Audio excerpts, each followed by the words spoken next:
Halo guys, balik lagi bareng gue Ramdan di acara podcast kita yang keberapa sekarang ya? Udah banyak lah ya. Oke, jangan lupa buat di Garasi by Segi Media.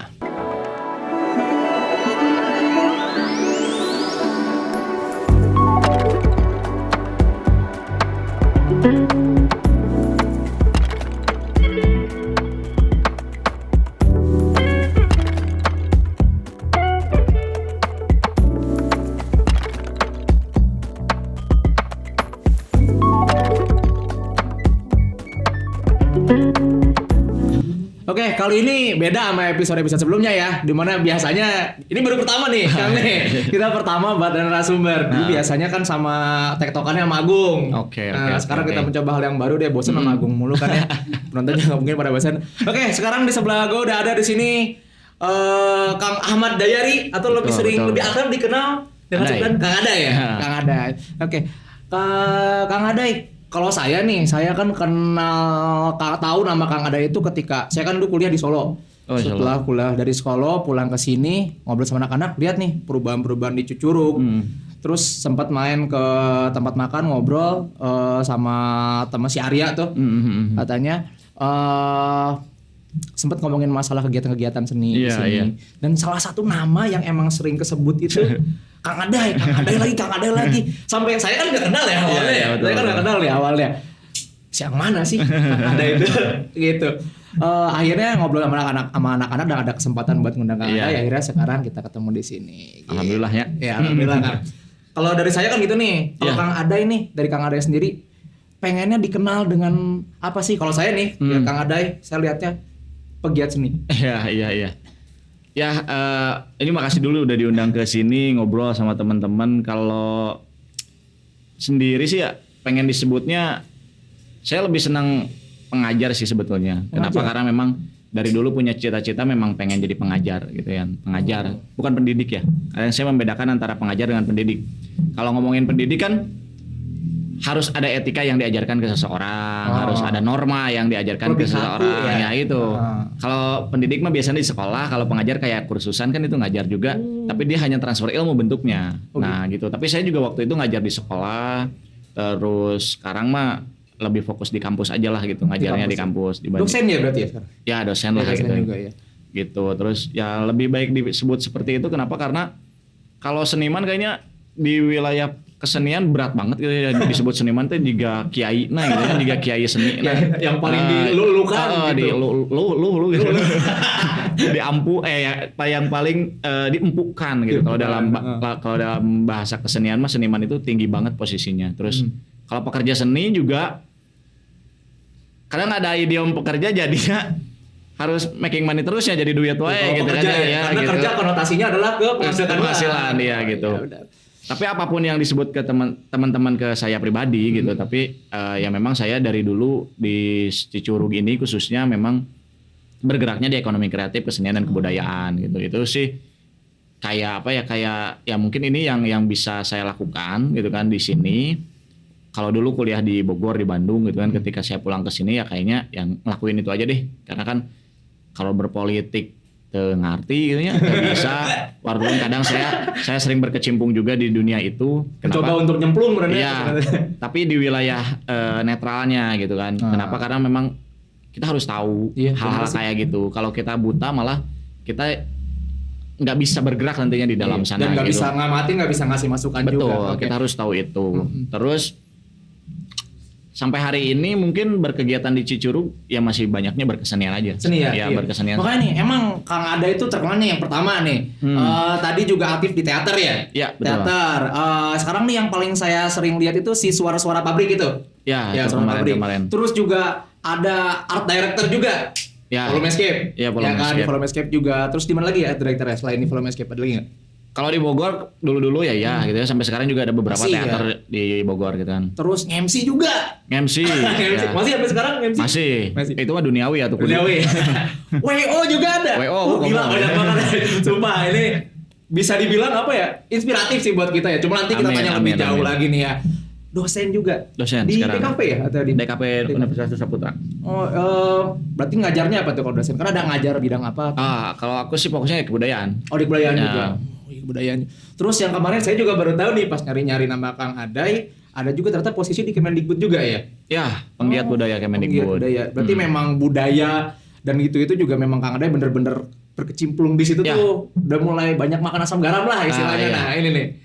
Karena kalau bagi aku pribadi sih gini, di usia saya sekarang, gitu, saya harus ada di wilayah yang memang ya udah toh itu ya kerjaan lu, kerja di sini yang tadi ya dapat duit gitu kan, dan itu hobi lu gitu. Bagaimana lu menjalankan itu dan ya kerjakan gitu. Karena di usia saya pribadi bukan lagi kudu neangan deui gitu ya, harus cari lagi karena akan sangat sulit di usianya gitu. Tapi saya selalu ingin kerja di tempat yang buat saya bahagia aja gitu. Kenapa saya misalnya di MC, di WO yang kerjanya Sabtu Minggu, walaupun menguras waktu untuk keluarga tapi kan itu.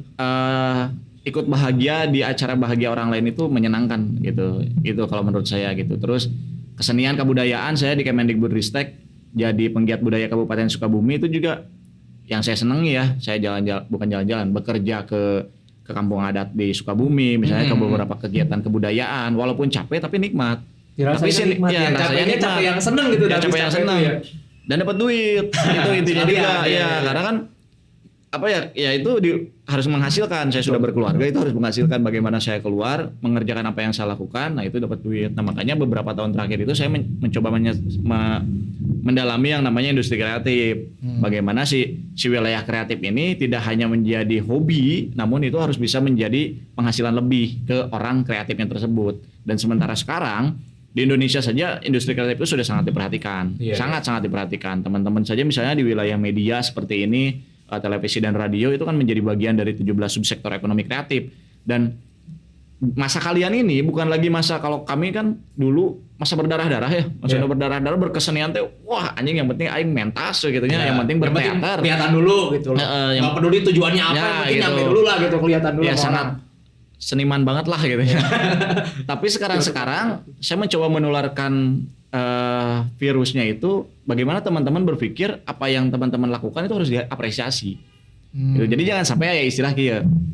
Ini kayak gini nih, bikin film ataupun bikin apa, wah kurang modal, nggak ada ongkos buat kumpul dan sebagainya. Apresiasinya dari orang malah bukannya kita dapat apresiasi, malah dapat kritik negatif gitu. Iya gitu. Jadi maksudnya industri kreatif yang kalian bangun ini harus kalian pertanggungjawabkan juga. Pertanggungjawaban secara sosial kepada orang lain berarti karya yang bagus, pertanggungjawaban secara personal. Kalian tuh ngeluarin keringat ya kan, dipercayakan oleh orang tua dan sebagainya. Nah, itu bagaimana menghasilkan. Jadi strateginya bukan hanya gua karya dilihat sama orang, bukan hanya seperti itu, tapi penghargaan ke dirinya. Itu apa? Self reward lah ya, bahasanya self reward seperti itu harus benar-benar dilakukan. Makanya kenapa industri kreatif itu yuk kita pertahankan dan kita kembangkan. Jadi jangan sampai pola pikir di kita kan yang kerja itu masuk jam 7, pulang jam 4 sore. Kayak rutinitas sama bosan. Nah, ya gitu kan. Muter we gitu terus. Nah itu. Tapi kan ada orang-orang yang melewati itu secara bahagia karena terpaksa harus melakukan kan, gitu kan. Ya nggak awalnya terpaksa, iya kan? Bahagia juga. Ya itu ya nggak apa-apa, itu kan wilayah mereka. Betul. Nah wilayah kita yang kita melakukan hal-hal seperti ini, berarti harus tanggung jawab juga. Jadi jangan sampai iya mah industri kreatif udang berang, asal-asalan enggak seperti itu. Di balik self reward juga ada tanggung jawab yang dipikul ya sebenarnya. Betul, ya. Gitu. Jangan sampai self rewardnya ada, tapi datang jam 9 lah. Ya gitu. Jadi udang berang oge ari pagawean geus beres mah teu masalah gitu kan. Yang penting tugas sudah selesai. Udah beres gitu. Bos ya gitu ya. Datanya berapa yang penting pegawai selesai. Oke. Berarti kalau misalnya dari tadi Kang Adai bilang ya, berarti awal perjalanan Kang Adai itu emang dari apa? Hobi ya, bukan ambisi yang bukan target berarti. Bukan target. Berarti ketemu ini seneng, dilanjutin gitu. Iya gitu. Iya. Awalnya saya berteater di SMA teater di SMA, lulus SMA buat kelompok teater dengan teman-teman yang selulusan itu, lalu masuk kuliah, diterusin lagi teaternya, berkesenian lagi, kuliah lagi, lebih fokus gitu. S2 berarti ya? S2. Ketika saya ngambil S2, saya ngambilnya kajian seni. Gitu, S2 kajian seni. Nah, itu kan berarti lebih fokus. Berarti saya tanggung jawab terhadap gelar pendidikan dan pekerjaan itu harus balance. Nah, itu di situ. Nah, berkembangnya waktu ya industri itu yang mulai saya bangun gitu. Ketika balik ke Ciceruk kan kalau kita di Bandung atau di Jakarta mungkin itu bisa lebih berkembang gitu kan ya, karena wilayahnya memang sudah terbentuk. Tapi kan dapat perhatian juga dari pemerintah. Iya gitu. Ketika pulang ke Cicurug kan, anjir, aing beda banget gitu. Iya amat gitu ya. Jadi kayak shock culture ya gitu. Iya, shock culture. Udah. Ya, tapi kan bukan itu yang harus kita takutkan gitu. Tapi bagaimana kita merencanakan itu lagi, memperbaiki itu. Jadi saya tidak ikut pasar tapi membuat pasar. Membuat pasar gitu. baru. Wah, itu. Contoh wedding organizer nih. Ya. Di Cicurug. Kalau teman-teman cek di Cicurug itu nggak banyak wedding organizer. Tetapi dibandingkan dengan kecamatan-kecamatan lain di Kabupaten Sukabumi, itu paling banyak itu Cicurug. Wedding organizer yang memang aktif ya banyak ya. Yang real wedding organizer, bukan salon atau bukan dekorasi gitu, bukan bisnis, tapi benar-benar kru wedding organizer. Semuanya ya gitu ya, yang mencakup komprehensif lah. Nah, itu Cicurug itu punya itu kan. Saya juga ngebangun itu, di MC juga kayak gitu. Saya juga ngebangun industri MC gitu, bikin organisasi MC juga. Kenapa? Karena CMC itu jangan lagi ada di posisi terendah di dalam rangkaian acara pernikahan. Biasanya kan wah MC emang ngomong hungkul, semua bisa dan sebagainya. Aduh. Nah, itu harus kita garis bawahi. Tetapi kita garis bawahi balik lagi dengan tanggung jawab. Kualitas MC-nya harus ditingkatkan, kemampuannya, tampilannya itu juga kayak gitu. Makanya saya selalu berpikir sekarang ini ya emang udah bukan masanya lagi kita berkompetisi ya dengan orang lain, itu bukan lagi, tapi udah saatnya kita berkolaborasi. Kompetisi mah kemana-kemana SMA, nah, gitu loh. Zaman sekarang nih bagaimana kita membuat jejaring, bagaimana kita menghubungkan lintas komunitas, itu lebih baik dibanding ya kita bersaing. Ada beresnya. Ya gitu. Ya ada kalanya memang mungkin kita melakukan itu. Tapi kan kalau terus-terusan juga buat apa? Kalau saya bilang gitu. Makanya saya banyak membuat hub gitu ya, membuat jaring kreatif gitu. Kenapa? Karena di situ setidaknya orang-orang itu mulai melek bahwa oh iya ternyata industri ini jadi duit ya. Ini bisa mengembangkan diri kita ya gitu. Makanya apa yang saya lakukan di dunia kesenian, misalnya dengan kesenian teater dan sebagainya, di dunia wedding juga saya melakukan itu. Mudah-mudahan ini bisa jadi inspirasi nih orang-orang itu bisa, oh bener nih ini gue ngelakuin ini teh ada duitnya, gue mau bertanggung jawab, gue lakuin terbaik ya itu. Karena memang sih tadi ya kalau misalnya nggak salah juga ketika orang memang targetnya itu income, nggak salah juga karena apalagi dengan terkait dengan kebutuhan gitu lah. Tapi ya tadi ketika kita targetnya income tapi nggak ada tanggung jawab, nggak ada yang effortnya lah itu ya sama aja bohong. Malah lebih enak ketika kita udah effort juga ditambah ada itu hal yang passion kita gitu loh, hal yang emang kita senang gitu kan. Makanya memang iya sih, saya juga karena pulang dari Solo ya, ngeliat ke sini karena Solo juga salah satu kota budaya nggak sih, Solo itu kan banyak juga, apalagi saya dekat ISI juga di sana. ISI Surakarta ya. ISI Surakarta kan UN-nya sebelahan sama ISI itu. Memang dari jalan masuk ISI aja wah budaya banget nih, kuat banget kental budaya Solonya itu. Pas ke sini, masuk ke sini kayak kok kangen ya suasana yang kayak gitu.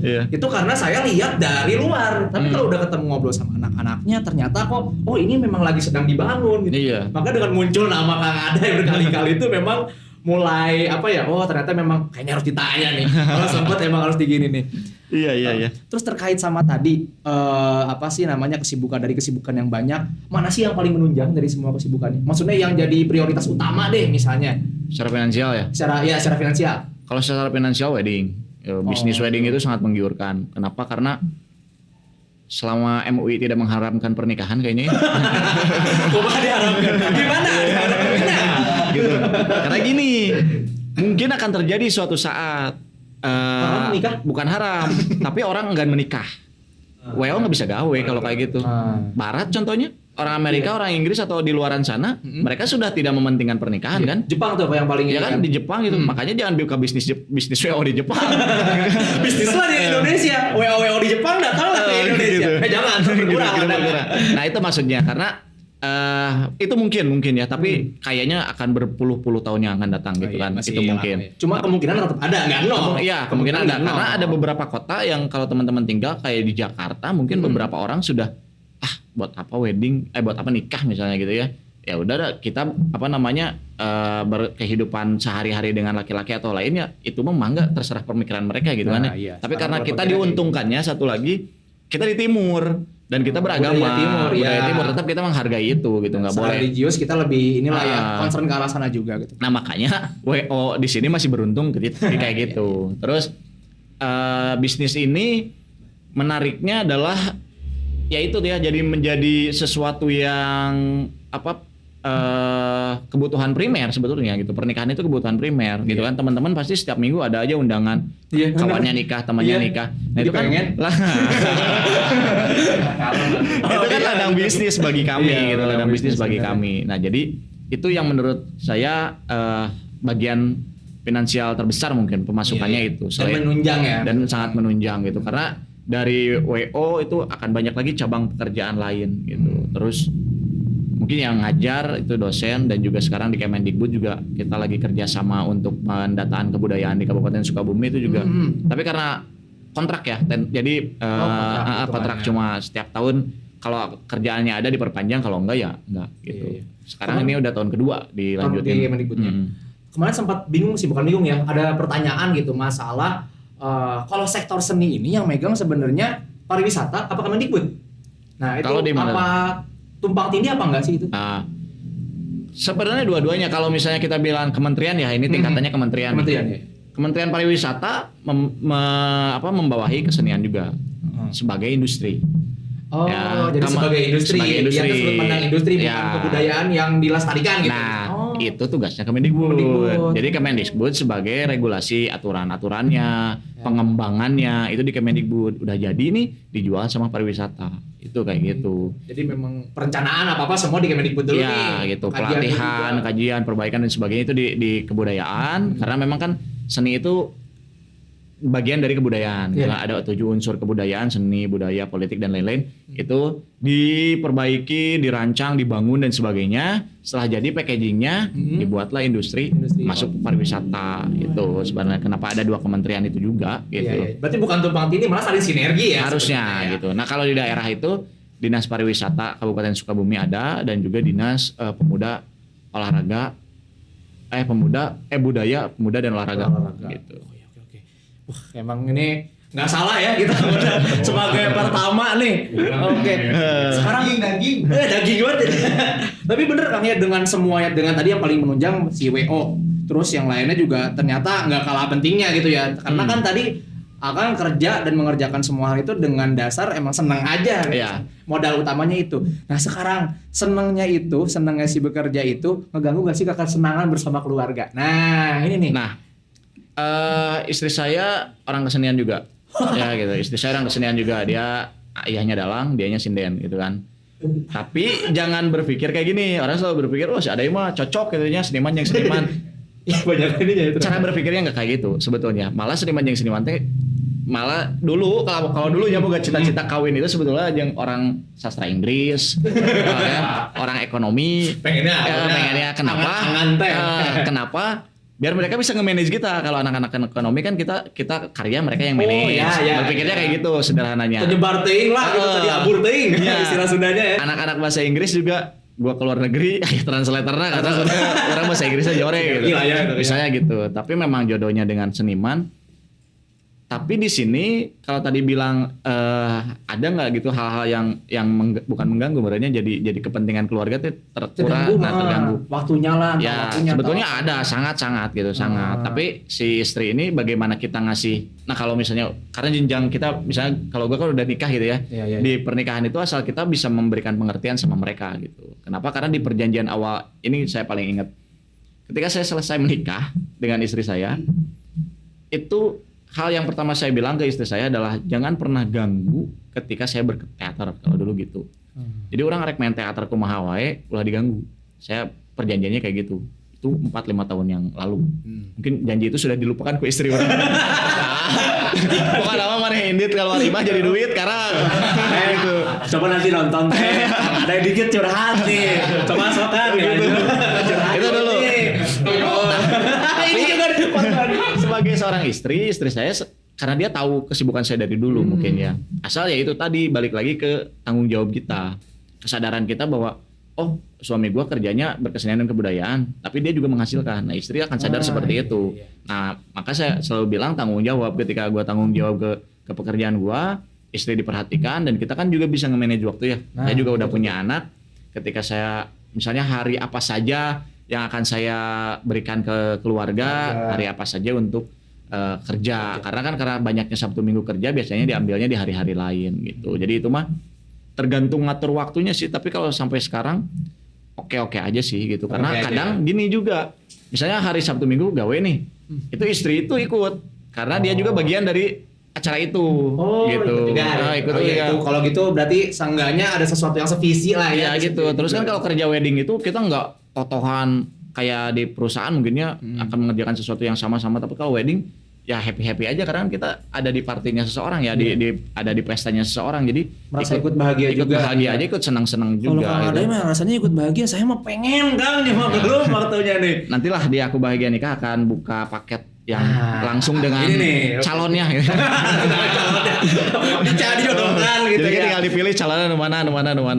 Berarti sekarang kerja di sini, terus di Bogor juga ya? Ke Di Bogor juga. berkegiatan berkesenian banyak Kesenian di juga Bogor. ya, kesenian juga. Oke, lumayan sih jarak bolak-balik. Yang penting tadi ya waktu sama keluarga harus ada kompensasinya lah ibaratnya Ya, gitu. gitu. Entah dalam waktu kosong benar-benar dimanfaatin dengan Ya. keluarga atau tadi ya mendapatkan ini juga apa?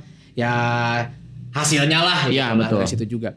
Terus Kang Ade nih dari kesenian ya, kita mau dari kesenian. Sejauh ini mana sih yang jadi apa namanya masterpiece-nya atau magnum opusnya Kang Ade yang benar-benar apa masih ada dikonsepkan nih deket-deket ini nih, kira-kira apa nih? Kalau yang dekat-dekat sebetulnya ada pertunjukan yang sudah saya siapkan untuk bulan Desember ya, tapi karena satu dan lain hal, salah satunya juga pendanaan gitu ya, itu jadi harus distrategikan ulang gitu. Kemarin saya pertunjukan dengan Kemendikbud juga yang suara-suara pabrik, kalau teman-teman lihat di YouTube-nya juga ada. Itu salah satu karya besar yang saya lakukan gitu kan, dengan volume escape. Taruh di sini ya. Ya, nanti linknya boleh dicantumin, nanti juga bisa lihat. Itu karya besar yang paling besar mungkin saya lakukan sepengalaman saya berkesenian, dengan dana yang besar juga. Itu dengan rekan-rekan volume escape, dan itu asli Sukabumi semua gitu. Kalau yang lainnya mungkin memang dari sekitar 2009-2010-an dulu saya lulus sekolah, itu banyak karya-karya yang sudah dilakukan. Tapi memang karena saya orang seni pertunjukan, banyaknya yang berbau seni pertunjukan gitu. Dari sini pertunjukan. Ya kalau film-film pendek kayak ada beberapa kayak Hujan di Pagi Hari dan sebagainya itu udah terlalu lama. Nah, ini salah satunya juga curhatannya. Saya selalu ingin mengembangkan seni film gitu di sini gitu ya, di Sukabumi khususnya di Cicurug. Tapi agak sulitnya itu akan mencari orang-orang yang memang concern di media kreatif itu, khususnya di editing, di videografi, di direktor fotografinya. Nah, itu agak sulit. Kenapa? Karena banyaknya rekan-rekan saya dengan teman-teman komunitas, misalnya komunitas foto atau komunitas film, mereka kan kerjanya di wilayah pernikahan dan sebagainya. Oh, malah seringnya di sana. Jadi ketika pindah ke media film berbeda, atmosfernya beda gitu, dan juga pressure-nya beda dan sebagainya beda. Jadi agak sulit itu untuk memadupadankan itu.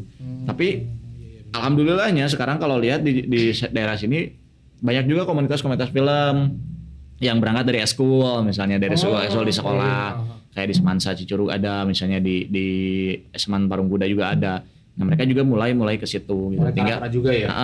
Tinggal itu juga dikembangkan karena mungkin saja bisnis itu akan menjadi masa depan mereka juga. Karena ada beberapa anak-anak Cicurug yang emang jadi talent di televisi, terus kerja di talent siapa tahu.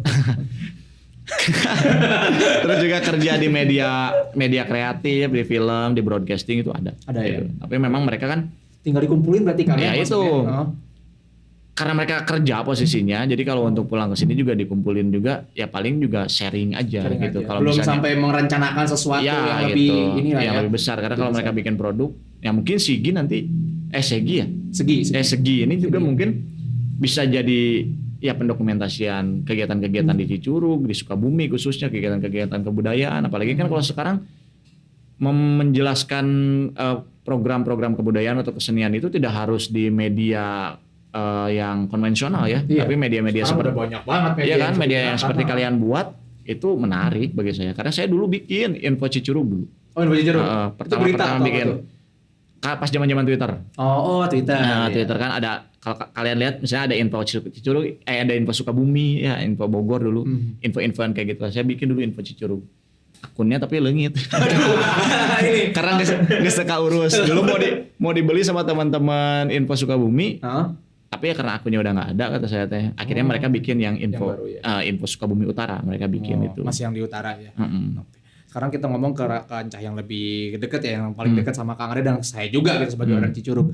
Potensi yang Akang lihat nih setelah Akang udah kuliah dari S2 baru dari Bandung waktu itu pindah ke sini, ngelihat lagi dengan Cicurug yang masih mentah ya. potensinya ada cuma masih mentah. Apa sih dari sudut pandang Kang Ada yang mata Kang Ada lihat tuh potensinya kayak gimana? Untuk kedepannya dari Cicurug ya.